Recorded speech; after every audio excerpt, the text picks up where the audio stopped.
His body was covered by the flag of the Palestinian liberation movement he stood for. Tamir Arafat was farewelled by dozens of people in Rafah in the southern Gaza Strip. He'd been shot during weekly protests at the Israeli border. He was 23. I won't see him again. Oh, my lovely son. Oh, my son, Tamir, my love.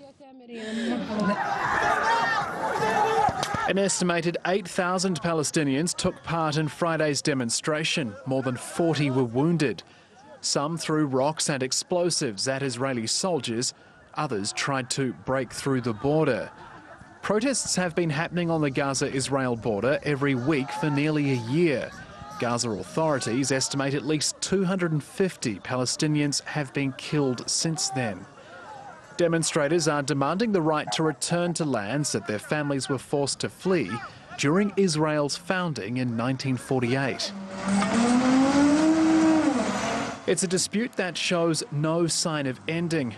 On Saturday, heavy machinery cleared debris from Israeli airstrikes on the Gaza Strip.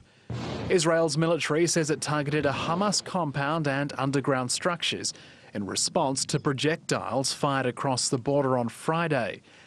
Israel's tactics against protesters have drawn international condemnation, but Israel says it has no choice but to use deadly force to protect its border from being infiltrated. Plans for peace between the two sides are still being worked on, including ongoing efforts by US President Donald Trump's son-in-law, Jared Kushner. But until an agreement can be reached, it's likely there'll only be more bloodshed at the border. Jacob Brown, TRT World.